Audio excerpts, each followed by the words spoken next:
Hello, we're back. Hey y'all, it's Bri. It's your girl Bri. And Shanté Nicole, aka the Shy Girl in ATL.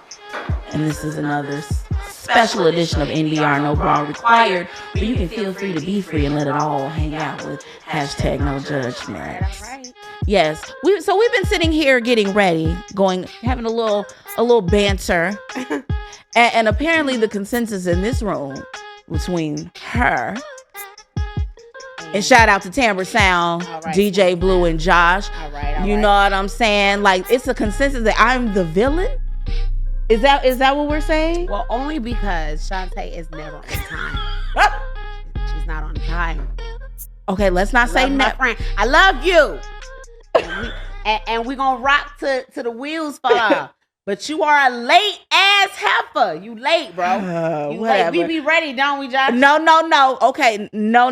That's don't not. We Blue? Well, you know, Blue. Right. What time did Blue? Okay. But Blue was first of all, you're not going to. You always late. I'm not always. I'm not always. To me, always late. Okay. She be talking about I'm 15 minutes away. She be bitch, you got here after I did. So what are you saying? I'm just saying. Hold I'm on. Usually on time. Okay, even when I was late, I was on time. Okay, let me say for the How record, am I late and you not ready? No, first of all, in my opinion, Atlanta on time is within a 15-minute grace period. I feel like everybody due to traffic and other bullshit that transpire. So we supposed late to, is after we 15 minutes. To give her grace at a scheduled appointment. Again, you know who you get grace from? Get grace from the Lord, because you ain't got no grace over here, ma'am. Okay? You 15 minutes turns into 30. No, and we still gotta spark the blunt. No, we still gotta pour the drink. You sparked the blunt, and your eyelashes were not together. Oh my God! So, also, our set decorator, shout out to Heather LaShawn Photography for our amazing set design. She was fluffing pillows and shit, so I figured, okay, well, let me go over here and have a little extra time to get ready since the set deck is still transpiring.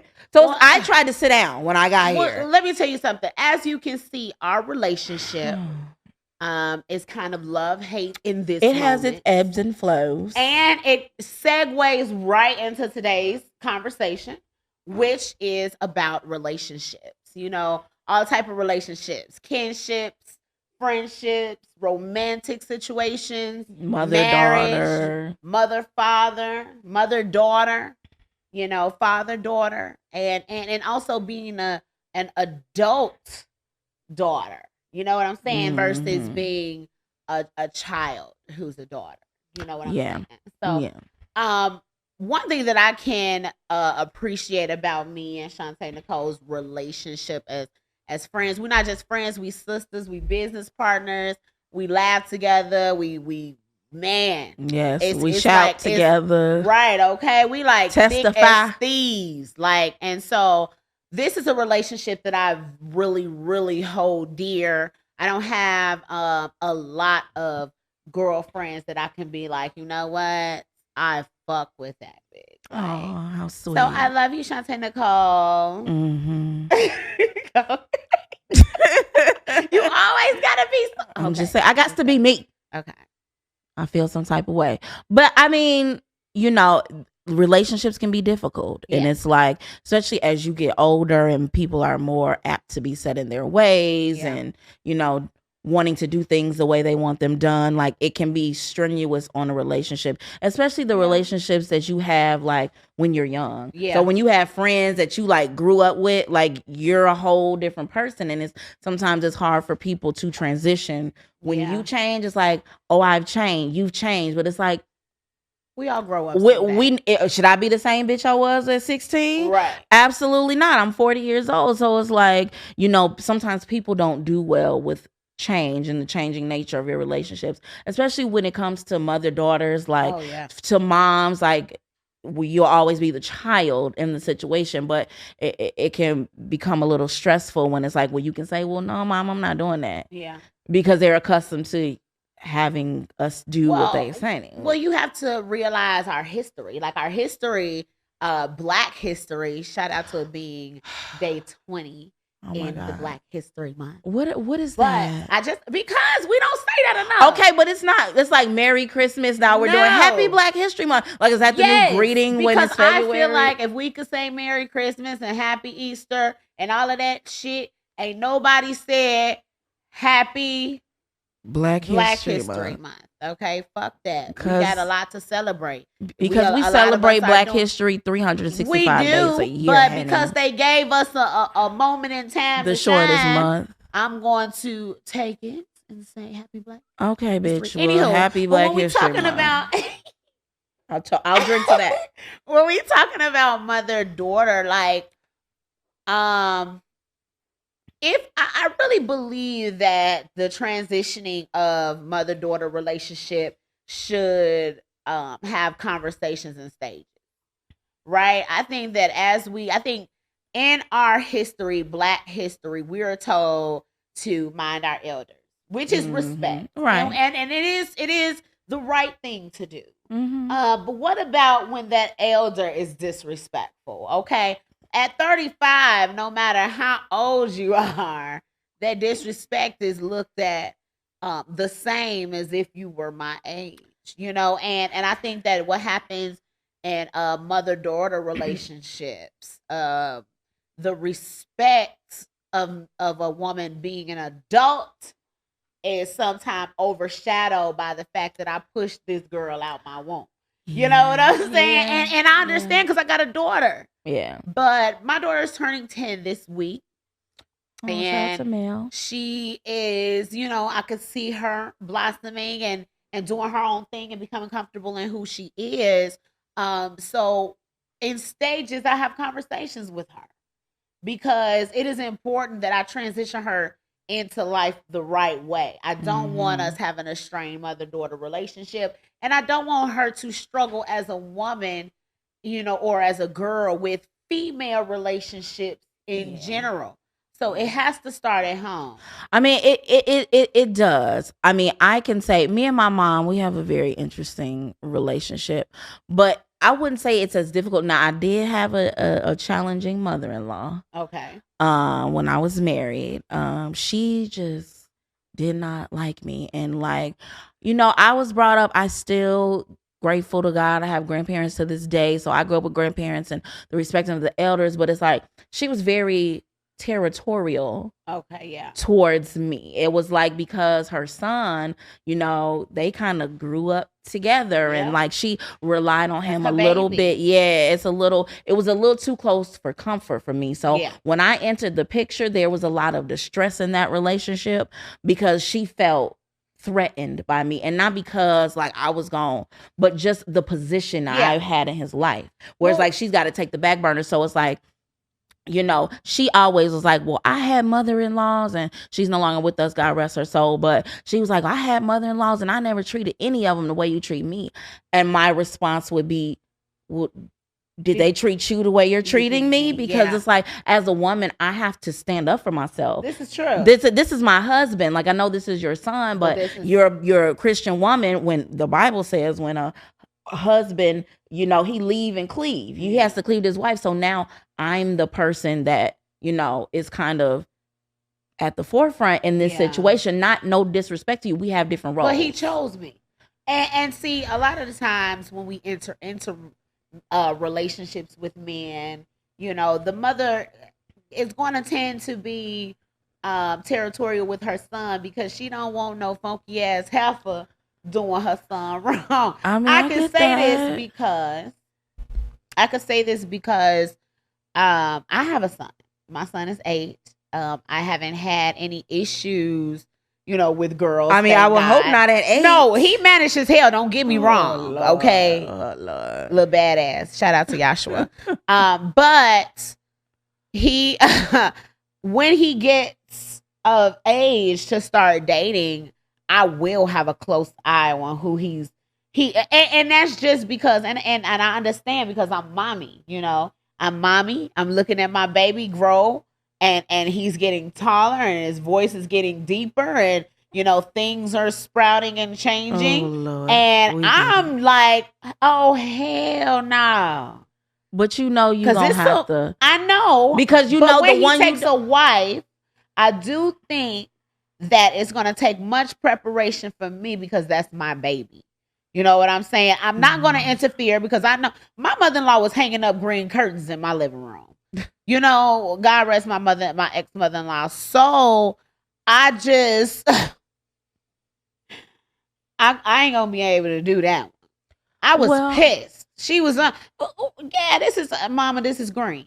And well, no. I mean, now that's the thing too. It's like, it's a real thin line. And then it's like, if there's a contention in the relationship with your mother-in-law, then a lot of times that causes problems in your relationship with your husband. Yeah. Because then she coming in, well, why she do that? Like, and that's the kind of mother-in-law I had. Like, she like, well, she said this and she said that.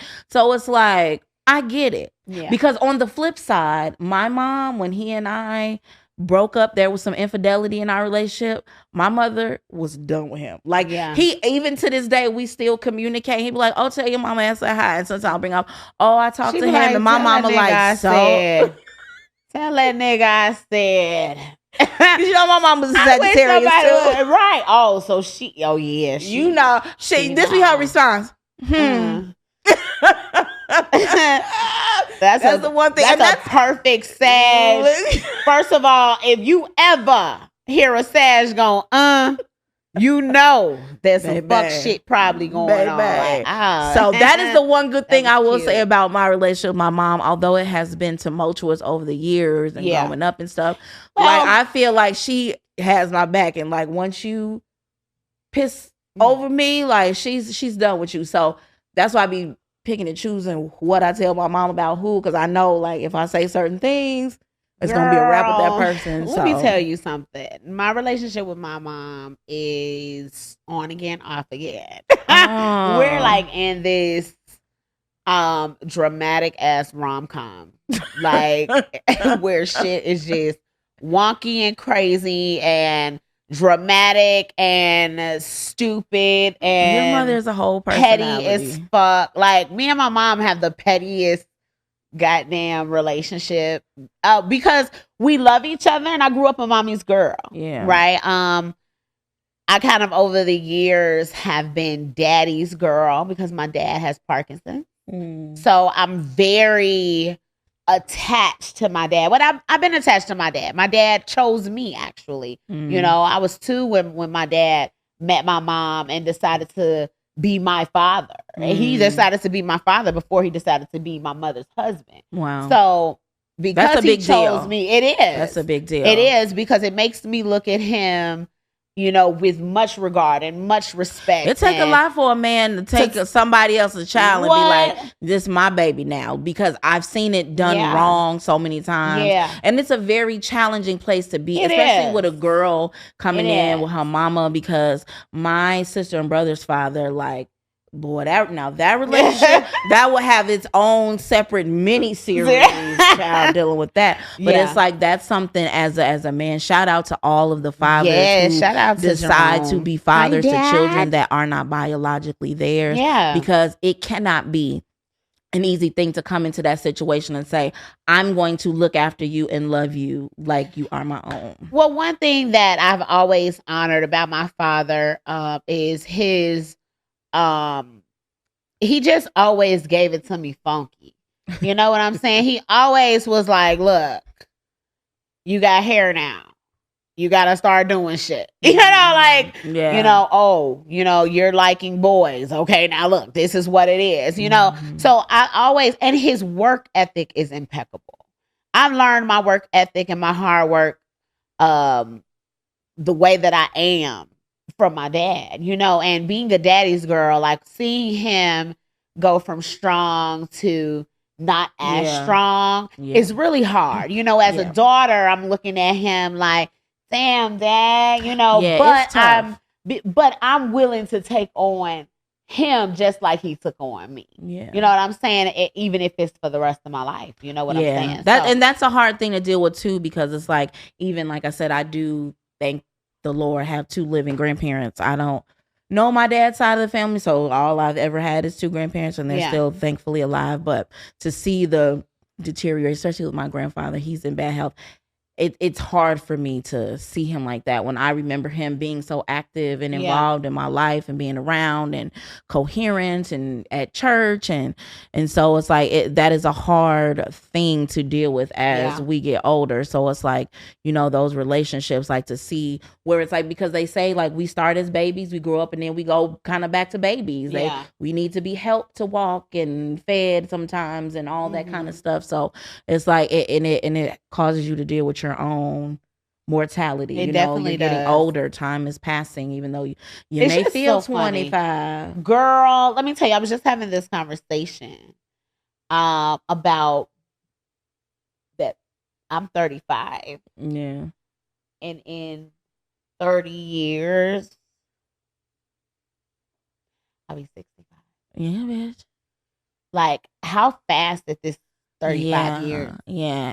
It puts things in perspective. And me at 40, it's like, if I live to be 80, I'm halfway through my life already. Like, and that's shit. If the Lord sees fit, like, to let me see till 80. Like, so, and that's one of the reasons why, like, I am taking stock of relationships in my life at this point, because it's like I'm reflecting on what has transpired in the first 40. So it's like, okay, we got to do something different in the next 40. Because I'm not necessarily where I want to be.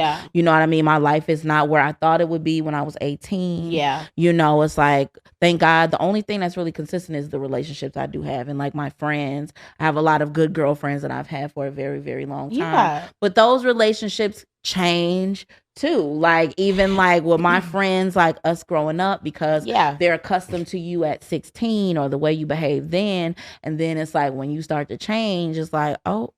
I think that the only people who have a problem with if you've changed or not are people who haven't changed. Because I look at if you are growing, right, you notice that you're not the same.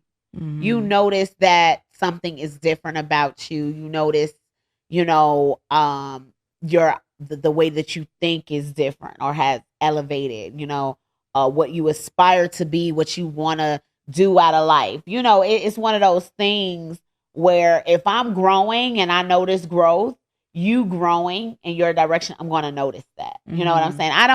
I look at my friends with no judgment. You know what I'm saying? I literally, whatever the hell you got going on, I support you, friend, especially if I got you in my life. You know what I'm saying?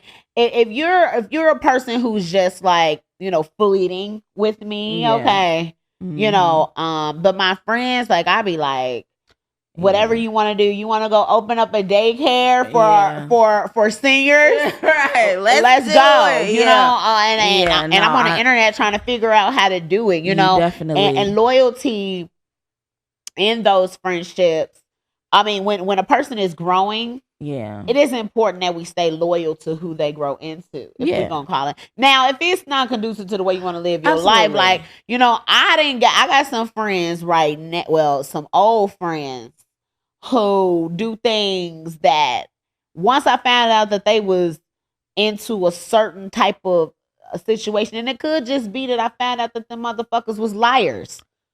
Well, now that right there, that changes my whole situation with you. Oh, absolutely, because it changes the nature of your relationship. Yeah, because like, now I don't even know what the hell. And trust and loyalty are very big in relationships. Absolutely, all relationships. Very, and no matter because I have to believe what's coming out your mouth. Because at the end of the day, if I can't believe anything that comes out your mouth, then I can't trust you, and therefore, like, there's no relationship, because I don't know if you lying, if you ain't. Like, that's and I don't really got time to figure you out. Yeah, I would rather you give me your real self up front and be like, Bri, this is me. Sometimes I'm flaky, sometimes and give me the option to say, hey, I don't really think I got room for that in my life. Yeah, you know, I think boundaries are very important when it comes to relationships. Kinships especially. You know, I know that you know, my kin, like my cousins, my sisters, my brother, you know, my aunties, and I've had, you know, what we call in Chicago run-ins with all of them. So, you know, run-ins is like, you know, beef or whatever, you know, then have some some squabble. Never had any of that with my family. Never had girl, and my family is bougie. We not even like hood ghetto. Yeah. I have never personally. We've had we didn't have. I've never been in a physical altercation in my whole entire life. So shout out to you, honey, and all of the blessings that lay growing before up you. In Chicago, I didn't had to what? Yeah, but I think you just kind of like the fun. I'm not. I don't. I feel like you do. I feel like you do. Like you be like on the ready, like for whatever the reason is. Well, the only reason is because I'm 4'10", so people always think that they could. You have a Napoleon complex? No, they think they could punk me. You know what it is? Until I have to show them that my mama nickname is KO. And we do this shit for real. Okay, so then you beat somebody ass and then it's like, oh, okay, we're not gonna mess with her. No, it's not even that. Ass whoopings are warranted because I'm not handing ass whoopings out just because. Like, you did something to me. You did something to me to where I feel like I got to defend myself. So. But you feel like you have to physically defend yourself? If I'm physically assaulted. But so people just walking up to you, this is what I'm saying. No, but let me tell you, I ain't even gonna tell you who this person is. Oh, when they see it, they gonna know who they are. But I had a physical altercation with an individual because I told them what I wasn't gonna do. Okay, so somebody just put their hands on you.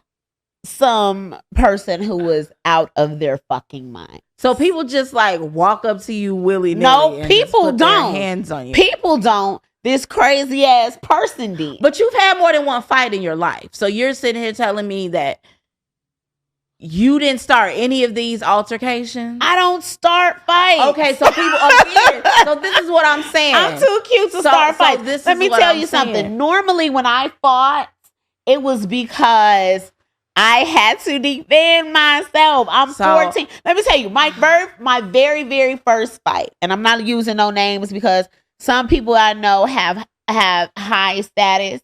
Right?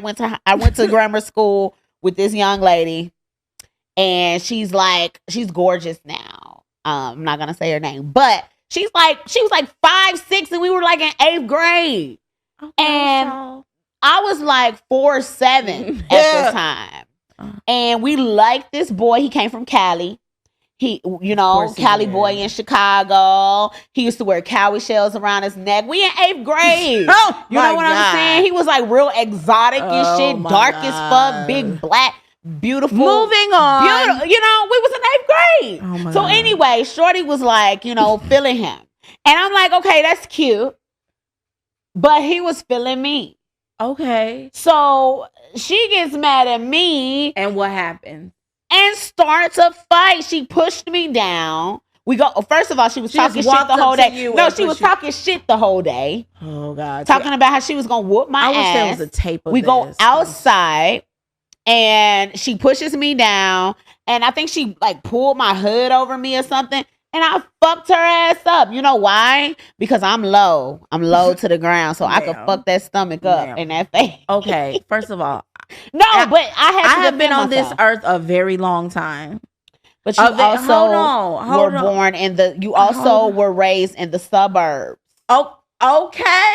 I wasn't raised in the suburbs. I'm raised in the inner city where bitches don't like you just because your name is Brittany. Bitches didn't like me either because I lived in the suburbs. Because even though, yes, I did grow up in the suburbs, I went to school in the city. Me that you think that I am making people walk up to me and physically assault me? I'm just trying to understand who the aggressor is. I'm not the aggressor. Because like I said, in all of my years of walking this planet, I've never had anyone walk up to me and push me, punch me, slap me down. One thing that I do know is never had that happen. People are crazy. Again, ma'am, It has not. And it's been few far in between, but people are crazy. I feel like you just like to be scrappy, and like that's part of the reason. And here's the thing, that is a very Sagittarian thing of you, because even though I am like the peacemaker and let's use our words to resolve our conflict. Well, a lot of people was not raised with conflict resolution, Shanté Nicole. A lot of people were raised with, if you hit me, that's just like this little boy when I was in 4th grade. First time in public school. Hated it. Oh my God. First time in public school, walking home. My mama's like, okay, look, all the kids walk home, so y'all walk home. It's 2 blocks. She walked with us a couple of times, and then we walked with the kids. One day, this boy was like, I like your purse. Right? He said he liked my purse, and I was like, okay. And he was like, you don't want to talk to me? And I'm like, no, I can't talk to boys. This is what I'm telling him. The nigga turned me around and slapped the fuck out of me. I've never. He slapped me. My mama came back. My mama is part of the slap-a-hoe tribe. Okay, so honey. She will slap a kid. I ain't even gonna tell you what happened. This is why I'm asking these questions, is because I feel like, well, I'm trying to get to the root of the problem. Is like, hear me out. I feel like my friend is telling me I'm the root of the fucking problem. If you let your friend say what the fuck she got to say, you would know what she was saying, because you wouldn't have to get. This is sad, bro. I'm just trying. This is sad. I'm just trying to. I am. Oh, so you think I'm being this loyal right now? Man, is this what we saying? You supposed to have my side? No, I'm not. I'm supposed to be on the side of truth. Because at the end of the day, you should be on the side of righteousness. Because if somebody hurt me, I'm gonna hurt them, bro. Listen, because at the end of the day, this whole experience is about growth. Do you carry a gun? Not yet. I'm going to be strapped, but I'm currently not strapped. Let me tell you why it's important. Because there are people that are trying to fuck with you sometimes. Okay, you gotta show that. Can I go back to what I was saying? But I am a lady. I'm not this aggressive normally. Are you gonna listen? Or are you gonna keep talking over me so I don't get to say what the fuck I got to say? I just don't find your views valid. I didn't find your earlier views valid about the way I am. Okay, let's not go there.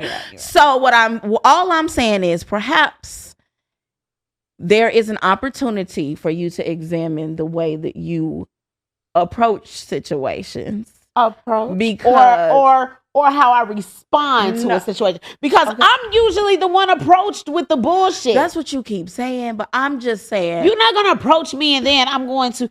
Okay, maybe I could take 10 Hold seconds. on. Having seen you in action. Okay, let's keep it real here, bitch. I done hung out with you. Yeah, I done seen you in action, bitch. So I'm just saying, sometimes where maybe I would have given that a different reaction, you kind of take it to the next level at a very rapid rate in a very short amount of time. So therefore, what I'm saying is that is probably true.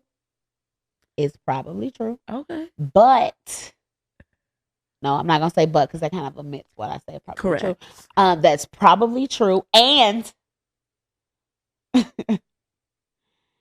just to let anyone know, while I support Shanté Nicole's what is it called?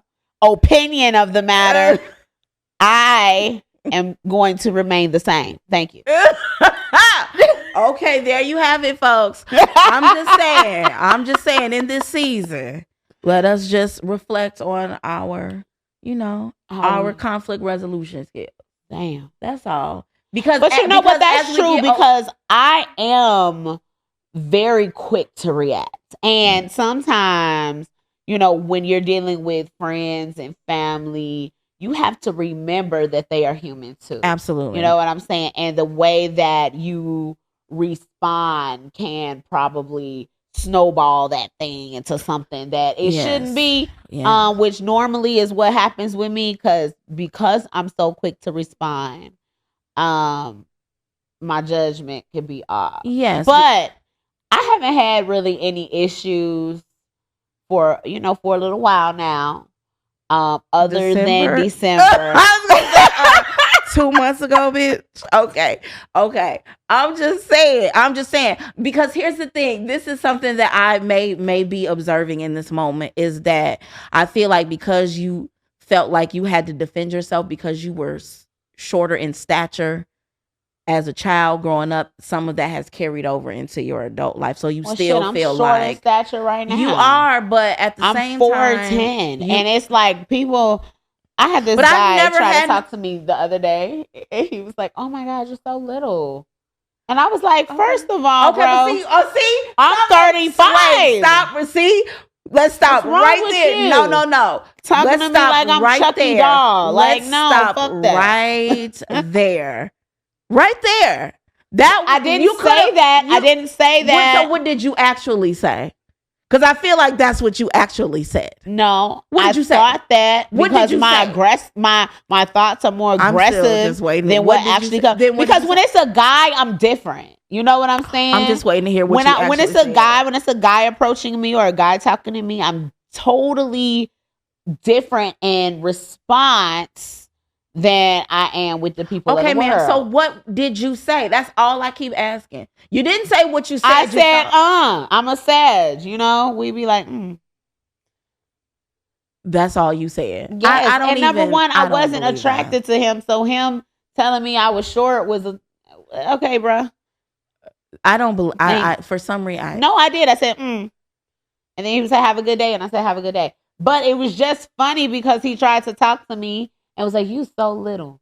Like I was a little doll or something that he could know. Okay. Well, then you say, okay, have a good day. I said, Okay. I said, First of all, you didn't say it like that. So that's the thing with this bitch too. Whatever the response is, you have to multiply it by 10 because there wasn't just a, It was some extra attitude and all that other shit with it. Yeah, it was probably a giggle. Like, yeah. Thanks. Whatever. I realized that I'm 14. Okay, but you keep saying that, but it's like, so you're short. I'm taller. I'm big. Like, I mean, so. Well, I don't feel like I have to defend myself until people make me feel like I have to defend myself. Okay. God damn, friend. Okay. I'm just saying. First of all, I'm not even going to get into that. What I really want to talk about is intimate relationships. When you just want so desperately. All the time. This is all she wants to talk about. Well, the thing is, it's part of relationships, right? So we've covered a multitude of relationships, right, that quit. And now it's time to get into the real relationship, which is the intimate. But does that not fall into the dating category? No, it's a relationship, bro. Oh, because you just like to have intimate partners or something? What the fuck kind of shit is? I'm asking. We having a real conversation. I hate it. That's what you want to talk about. So let's talk about it then, ma'am. Well, I was going to say, in intimate relationships, what are your boundaries? Like, as far as, let's just say you're not in a committed relationship. I mean, I feel like boundaries are important in all relationships, like mother, daughter, sister, brother, friends, because business partners, like all of that shit. Like boundaries are so important because it's like the hard part about boundaries is once they're established, they're hard to reestablish. Yeah. So it's like once you create a situation, I had a situation where I was in a business relationship with a friend of mine, and I had allowed myself to be walked over so much and put up no type of boundaries. The only way for me to that's why I don't fix the situation was to remove myself from the situation. Yeah. Like I couldn't even stay in that relationship anymore because I had made it. Was this a business relationship, like you and another person are the entities, or were you working? I was an employee, if you will, for this person. That's why I don't work for people. Yeah, it's a challenge, and it's like it was a learning experience. But I will say that, you know, the saying you teach people how to treat you is very true, because once people become accustomed to treating you a certain type of way, like once you start to change and be like, no, that's not okay, or hey, this doesn't work for me, then the nature of the relationship can change drastically. And then it's like, then everything's a problem. You're being combative, and you're wow, you're talking too much and all this other stuff. It's like, when all I'm simply doing is saying, I know this is how we've been doing it, but that don't work for me no more. Or saying like, this is what I agreed to, and what I'm doing now, or what this is now, has changed from what we initially discussed. And so therefore it's no longer conducive to my lifestyle, and either it has to change or I have to exit. Like once you like get those things, it's hard once you've been doing just whatever people tell you to do. Well, I feel like you're correct, in exiting the relationship, because a lot of the times what happens is, and I'm talking about intimate relationships, I'm talking about committed relationships, or whatever the situation, boundaries can save a lot of fucking headaches. Absolutely. Because what happens is, if we don't have a conversation, I believe conversations, period. From talking to my daughter, to talking to my mother, to talking to my you really have to make sure that everybody is on the same page. Agreed. I am very, very I'm a stickler to that. Like, okay, what's going on? Agreed. Because I need you to know. Right. So there's no room for confusion. Exactly. Yes. Now, I recently was dating a guy, and kind of had to check, because sometimes when you're intimate with somebody, they get this comfortability, comfortability, and a like a position. You know what I'm saying? And I'm okay if you, because men are territorial. They're very territorial, but don't give me the disclaimer, and then when I follow the disclaimer, you aren't comfortable, or you need me to adjust to what you feel now. You know what I'm saying? So I recently had to check a person about the way that they speak to me, because I don't care how you talk to me in any other situation. While we're face to face like this, you're gonna respect when my face is facing your face, right? You're gonna respect me. And thankfully, they were like, oh, I didn't even realize, but I gotta say something, else I could, the next train is moving on out of this month. It's definitely a situation, because I had a situation also where I wanted to do some business with somebody, and we had a previous working relationship, and it came to my attention that he had went back and disclosed some information to somebody that I said about them. And it was never addressed, but we did have to, after having that conversation, like we had to interact with each other on a professional level after that.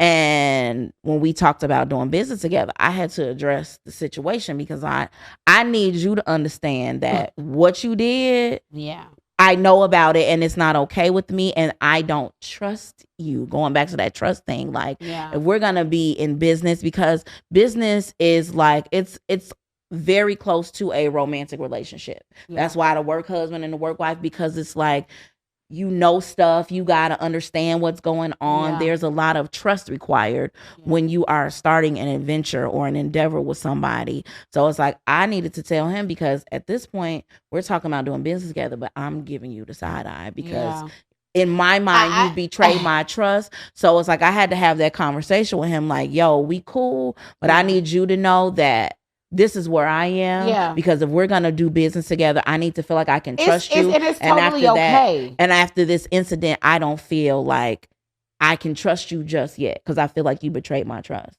Yeah. And who's to say you wouldn't do the same thing once we started working together? Yeah. So it was a difficult conversation to have.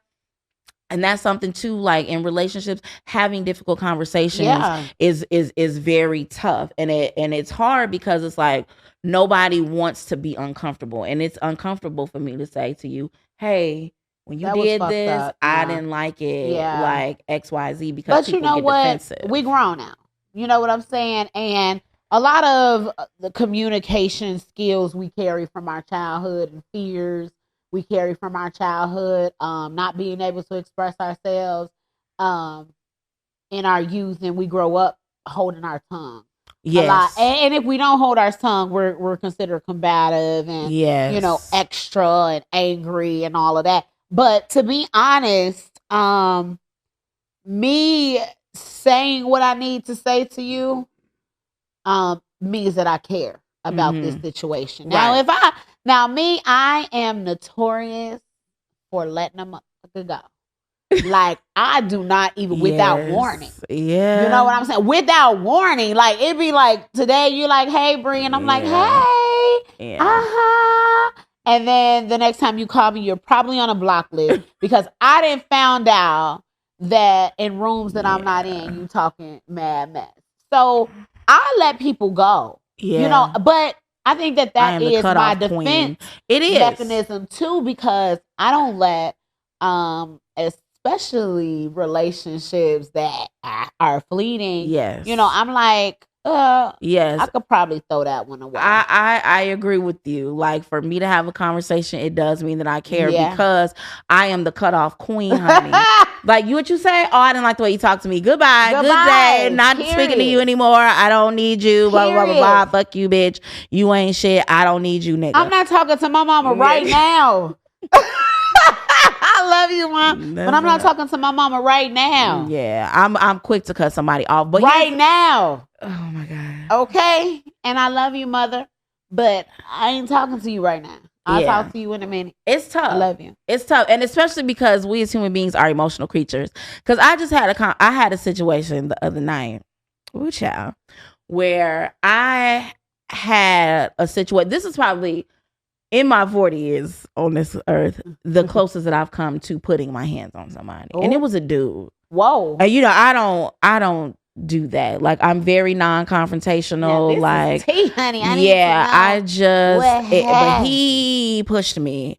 Like, we had a situation where there was a group of us. We were out eating. Mm-hmm. This person became belligerently drunk out of nowhere because we were fine, and unprovoked, he proceeded to call me all type of bitches and thoughts and hoes and broke bitch and fuck you bitch and all kind of stuff. To the point where you almost slapped the fuck out of him because he wouldn't have got the first bleh out his mouth. Yeah. So to the point where the restaurant had called the authorities. And I told a young lady that he was with, you need to take him the fuck up out of here before he go to jail. Wait a minute. I want to know, was this your date? No. No. Again, somebody that I was trying to work with professionally in music, and we Bitch, I know you fucking lying. No, and I wish I would have recorded it because I feel like I couldn't have made this up because it literally came out of nowhere. Like, I was eating chicken fingers, and then 3 seconds later, a motherfucker was yelling across the table with such rage that there was saliva coming out of his mouth, and some landed on me. This is how aggressively he was talking to me from across the table. Josh, don't let, I'm dead ass serious. Again, something that I have never experienced in my life. Bitch, like, first of all, I just need to interrupt you and tell you, I am flabbergasted. As you should be, bitch. As you should be. I don't even, what? Yeah, it was bad. And I was yelling at him. And then I had to remember that I was in Cobb County because I don't do jail and I don't do police, because I was yelling back at him. And when the police come into a situation like that, it's like everybody who hollering going. So I'm not gonna put myself in that situation where someone can look upon the scene and deduce that I was causing any type of trouble, because I don't fool with the police. I have PTSD behind it. So yes, but he had called the police, and my concern for him, and I was mad. I was like, fuck that nigga. I ain't never talking to him again. He's dead to me. But in reflection, after several days, he has reached out to me to talk. I have not responded to those talks because I just want to make sure that I'm in a place where, because at the end of the day, even though you treated me a certain way. What do we have to talk about, sir? Well, here's the thing. I'm sure there's an apology. Wait, hold on. Because sober, drunken tongue speaks a sober mind. And my thing is this. If you had the gall, the nigger, to goddamn it, show your ass. Show your whole tailbone. Yeah. In public. You hate me, bro. You hate my fucking gut. And I hear what you're saying. No, what are you apologizing for? Because you can't be apologizing for the things that you said, because those are real feelings. You want to know me? I said what I said. Right. Are you apologizing because people saw you act the fool? Because really, internally, you wanted to say these things to me. So at this point, there is no apology needed. Bitch, let me tell you something. I understand. Because I've been there. I had a bit, let me tell y'all, I don't wear earrings. That's the disclaimer. I had a bitch accuse me of stealing earrings. Now, mind you, I'm 35 years old. I don't even wear earrings. I didn't even know there was an earring to be stolen. Never seen it. But there was a rumor that I stole some earrings, bitch. Okay. So when I confronted the young lady basically was like, well, bitch, did you? And in that moment, she tried me. In that moment, as my friend, if you thought that I stole, are you kidding me? So if she comes back to you and is like, fuck her. See, this No. Anytime there is a decision to be made about Bri, and you choose the absolute, the most derogatory depiction of who I am, you done lost me forever, baby. But see, this is no, because here's the thing. So I'm supposed to say what? No. This is my thing.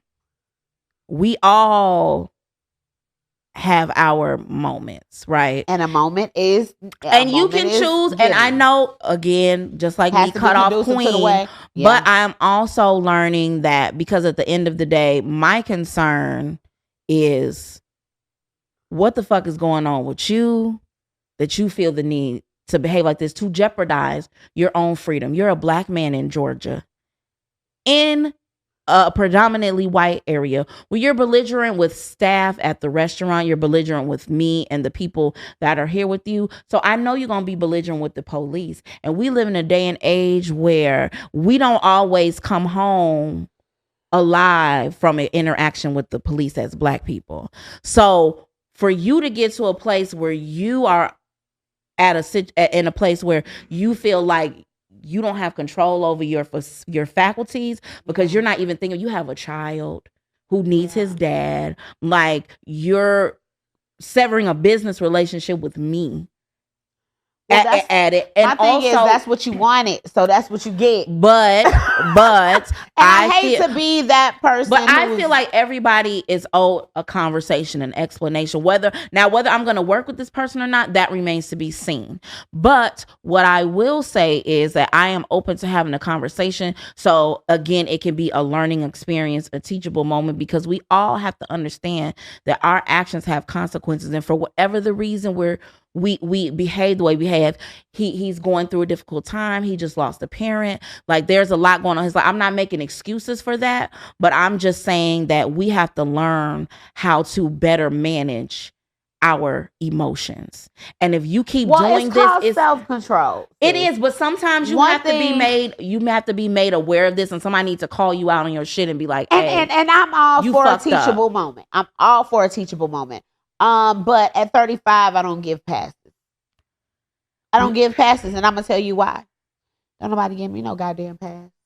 You do have to. Don't nobody say that bitch did not say, I think Brittany stole my earrings. Let me go holler at Shorty and see if she did that shit. No, what she chose to do was what she felt like was the right thing to do. Only problem was it wasn't. Okay, but the only problem was it wasn't the right thing to do. And she was owed a conversation. So you know what I did? I called the bitch and I asked her, what, we good? Okay. I asked her, what did, like, what's going on? Like, why would you feel that way? And I felt like the answers that she gave me did not suffice. Okay. Because are you going to apologize? Are you going to, I'm sorry, y'all. Are you going to apologize? Are you going to, like, what are you going to say? What are you going to say? Because now you have defamed my character. Now you have made people, first of all, people that I love and that I work with. You are not going to try to sever relationships because of misinformation. Agreed. So since you chose to not have a conversation with me, we're done. I'm just saying, and in your situation, it is a little different. But I feel like we all need some grace every now and then, because sometimes we overreacted, or we crossed the line, or we said something we shouldn't have said. So I'm just saying, you as a human being make the determination of when it's warranted and when it's not. Right. But there are instances where people behave in a way that we don't appreciate, or that is disrespectful, but there's still an opportunity to not necessarily sever the relationship. Like I said, will I move differently after this? Absolutely. Yeah. But am I open, willing, and receptive to having a conversation with him about the behavior that he displayed? Absolutely. Because again, my first thought would be to cut you off and never fucking speak to you again. Right. But as a human being, I want you to know that it affected me, so that maybe the next time there'll be a different outcome, or we'll think twice. Or if it's a situation when alcohol is involved, we'll know our limits. But you got to know, like, we do have to know that there's consequences for our actions. And one of the consequences may be losing that relationship, because I can't say that the relationship right now is irreparably damaged, but it's broken. It's definitely how you're broken. Saying that you can even entertain being having any type of relationship with this person. But that's just me. Yeah. One thing that I do agree with you on is that sometimes when a person has done you wrong, or, overstepped the boundaries of you guys' friendships, a conversation can mend. Yeah. Because I have been in situations where a person acted out, because I'm a reactive individual. I usually am not the person to initiate. Yeah. But initiate any drama, should I say. But I am the person that usually reacts to it. And my reactions are not always good. So sometimes I do be like, you know what, girl, I was tripping. Yeah. You know what I'm saying? But you, even in a drunk state, you ain't gonna hear me cuss my friend. Yeah. It's just like, certain things that I've never done. Let's go, bitch. Outside of that, you're not gonna have me cuss my friend and tell my friend, like, you broke bitch. Bitch. Oh, first of all, bitch lets me know that there have been conversations about me going on in rooms that I haven't been in. So guess what, ho? Yeah. We have severed that. And if you want to hear his listen, I'm praying about it. I'm praying I will keep y'all posted on how that transpires and what happens to be continued, because we will be moving the relationship conversation into dating in our next episode. So we're super excited about that. So we're just putting a period right here so we can continue on into other relationships for our next topic of conversation. But I think overall we've run the game. We've covered a lot of information. So it's like, I think that, you know, this the people fun, friend. This was fun. First of all, because a lot of I wonder, do have black folk got into the point of talking about shit? Because, you know, we be sweeping shit up under the rug. Oh yes, honey. You know, so now and that is a whole episode. That's a whole different episode. But what I do want to say is this is awesome for me, because, you know, I'm hearing your point of view, and then I'm checking myself too. So don't think that your words are in vain. You're definitely still one of my favorite people, even though you're late all the fucking time. Just can't move on with our lives, but that's neither here nor there. I couldn't let it go. Okay, clearly. Let it go. But I love you, friend. And I'm glad we got the type of relationship we got. Right. We still gonna go get drunk and shit after, you know what I'm saying? So it's always a riot. So we have gotten through this conversation. Shout out to Timber Sound, Josh and DJ Blue for hooking us up. Heather LaShawn Photography on the set deck. Situation. She's also an amazing photographer. We'll make sure that we tag y'all in links below so that the people can know where you at and how to reach you, so that you can fulfill your dreams just like we trying to. We just two girls. I had a crazy idea to do a podcast, so we hope that it is beneficial to y'all. We hope that, you know, you learn something and it's fun and enjoyable, and, you know, there's a moment of growth for everybody. So, you know, as always, the glass is half empty or half full. It's up to you to determine which one, and be kind with your words, because they can either push someone over the edge or pull them off the ledge. Until next time, we'll see you. Feel free to be free.